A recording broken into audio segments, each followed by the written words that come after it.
American, I eat apple pie, play baseball under its blue skies. As an American, I travel this land and follow her roads wherever I can. From sea to shining sea, I've seen a lot, and none of it will be forgot. And when my country called, I gave my all as an American. I was born into freedom in a wonderful land of mountains and plains, rivers and lakes. Forever American is what I am. A past as rich as any can be. My father's worked hard to give this to me. I love this place I come from. To live another way I cannot foresee. As an American,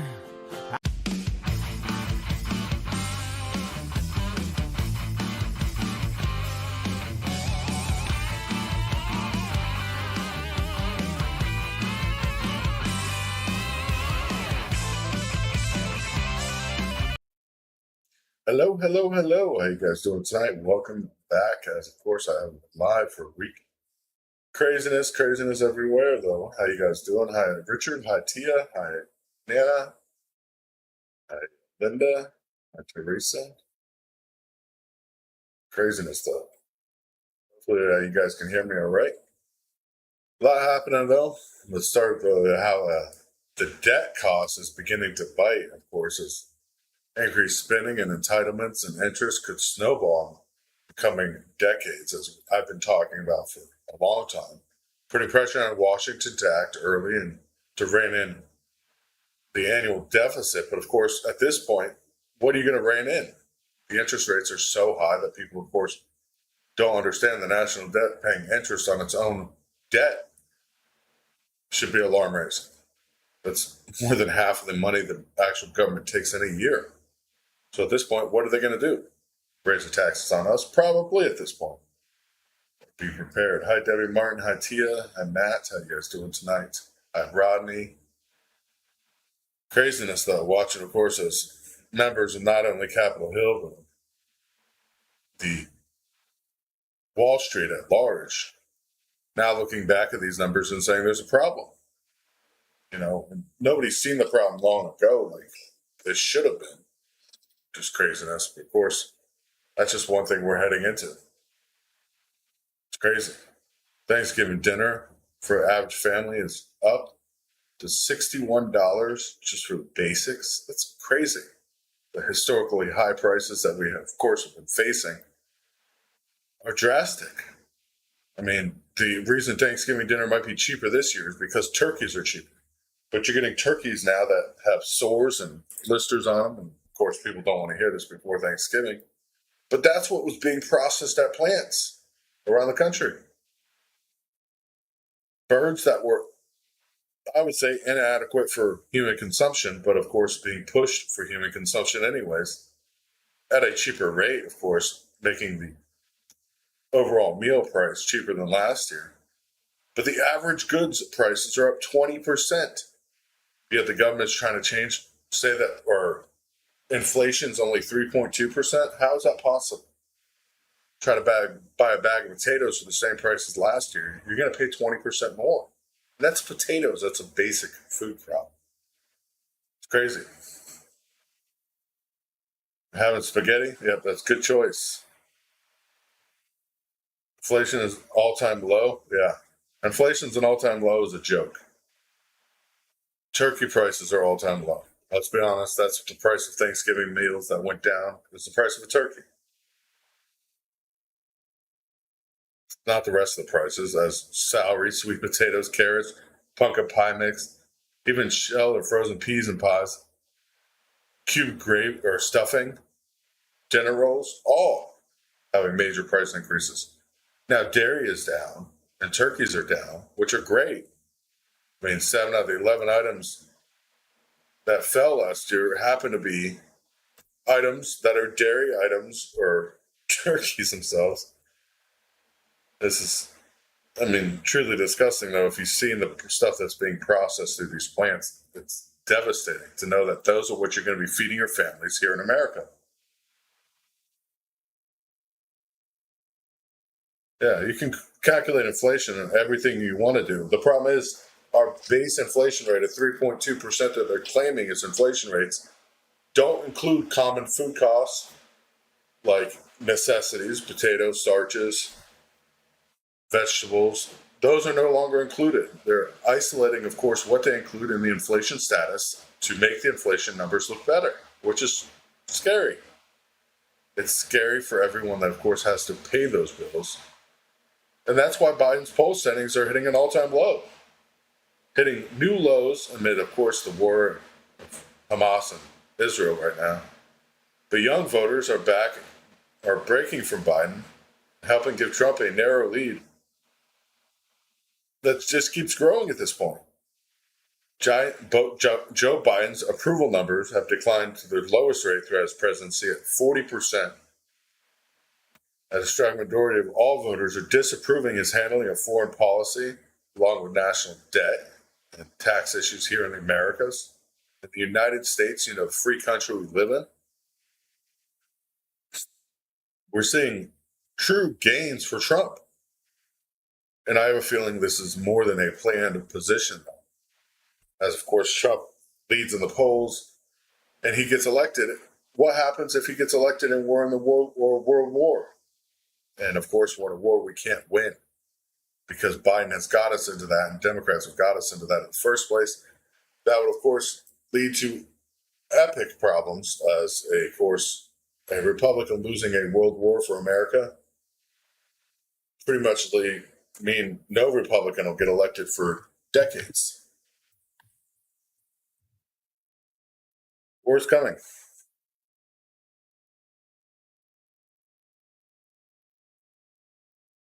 Yeah, you're very lucky if you get it from an Amish farm, an actual great place. Gas, $2.99 a gallon. Where do you live? Gas prices are not low everywhere. They are low some places, but that's only temporary. I mean, I could see if gas prices were like $1.99, but they're not. Gas prices could, of course, dropped ahead of Thanksgiving. Just another meaning. It's another way to, of course, get people going. The average price of gas, I guess, even in Arkansas or any lower states like Arkansas, they're looking at around $2.89 a gallon. But you look back before Biden was in office, we were looking at $2 a gallon. So really, it's not much better. Gas prices are dropping, I know, but it's temporary.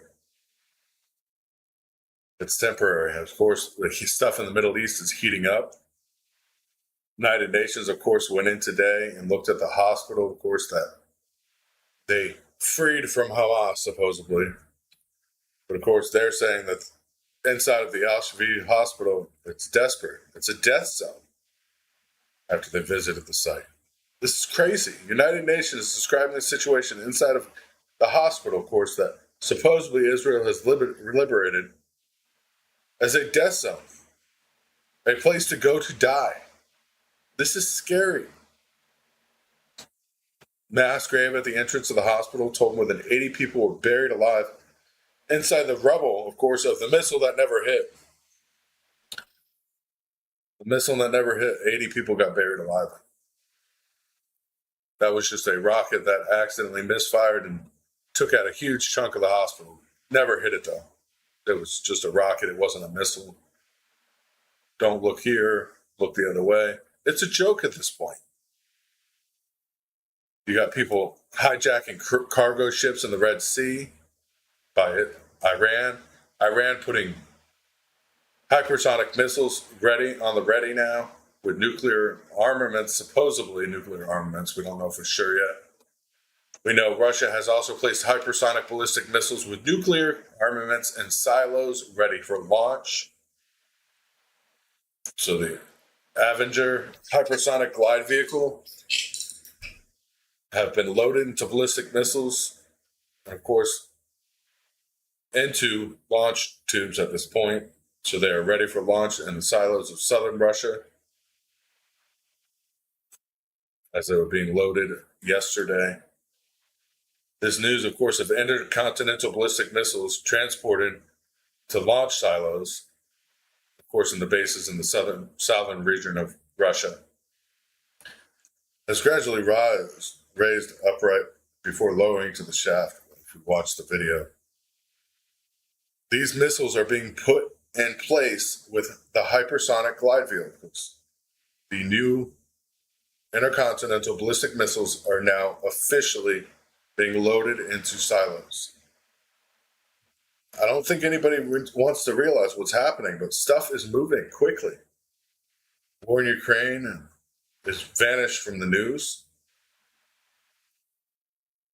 They're bothering with these wars on other countries. Yeah, well, the United States planned on, of course, sending a lot of money to the U.S. or to Kiev and Ukraine again. As U.S. Defense Chief Austin visits Kiev, announced more military aid going directly to Ukraine after meeting with officials, including arms such as anti-tank weapons, air defense interceptors, and more HIMARS rockets. Of course, he was accompanied by top U.S. generals in Europe. Of course, just ridiculous. Saying that America is with you again in Ukraine, remaining with you for the long haul. All this, of course, adding up to more problems as winter, of course, is approaching for Europe. Europe's having a crisis themselves, a heating crisis, a power crisis. I think for preparing for the combat coming this winter and what's going to unfold just in Ukraine. As we know, things are heating up with Iran as well. Gaza, the whole entire situation there is a thunderstorm of activity. Ukraine's claiming troops are advancing on Russian-held key footholds, but of course, we don't know how true that is. Of course, this is becoming directly out of Ukraine's government, not, of course, by media or press. So it's just one thing after another. Russia's use of tactical aviation, including drones and Shad drones, of course, are pinning down Ukrainian troops. And even as we speak, I mean, the wide river is a natural dividing line for the battlefront.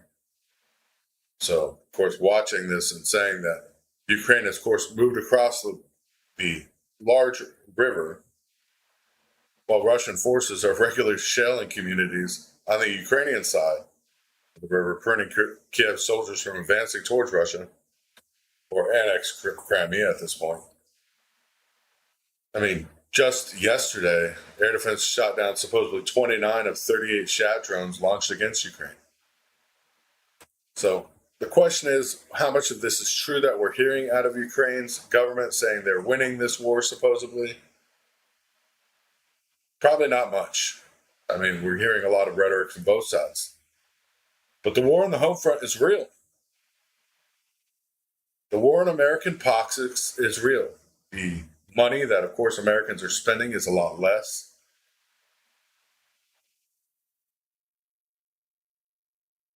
Elon Musk is, I don't even know anymore.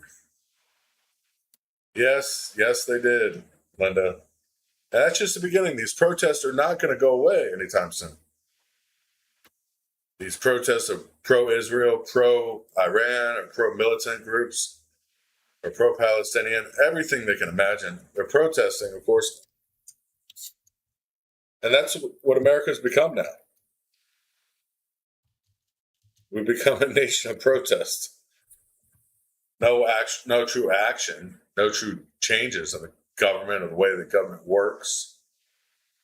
Of course, funding other countries while our own country is being left homeless, people without food this winter. I mean, allowing our southern border to be flooded with immigrants. And now even immigrants, like in Chicago, pleading to get shipped back to their own countries. as basically saying America is worse than where they came from. This is truly problematic. This is truly, truly problematic. I mean, we're having anti-war protests at Lockheed Martin subsidy in St. Paul today. Nobody talks about what's happening there. But we have thousands of protesters showing up, of course, at the Capitol this weekend. Over 170,000 protesters in Spain. Nobody's talking about that. So much is happening. Watch the media, of course. Nothing's happening. Everything is going good. Everything is going good. Nothing is wrong. We are all good. Everything is great. That's what our government's telling us anyways. If you look at any deeper, of course, if you scratch the surface of that, you see problems everywhere. And it's just the beginning. It's crazy. If we follow what's happening in America day by day, it's only getting worse. More of our money's going overseas, which was a plan all along. We knew this. Of course, Republicans stating they weren't going to send money overseas. Now, House and Senate both approving more funds to go to Ukraine and, of course, Israel. Oh, wait, we're also funding Iran. Over $100 billion has been given to them over the last year. Nobody's been watching those earmarks, of course, as we went through the budget and seen a lot of earmark money for humanitarian aid and everything else going to Iran themselves. Be ready.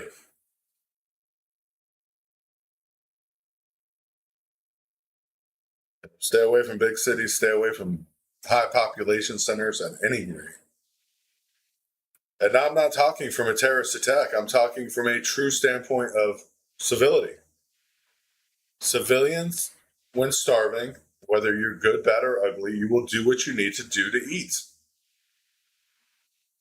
And this is going to be a problem coming forward as we see more, of course, alarming trends like people stealing food and stealing everything from stores. Not just happening in California, but in bigger cities around the U.S. now. Talk about January 6th being an insurrection, but not a single gun or weapon was used against the government. But yet we're seeing now protesters carrying weapons and everything else. Well, that's not a problem. We'll turn the other way. It's crazy. We don't know what's going to happen next. Of course, China's meeting with Biden, obviously. Nothing was accomplished.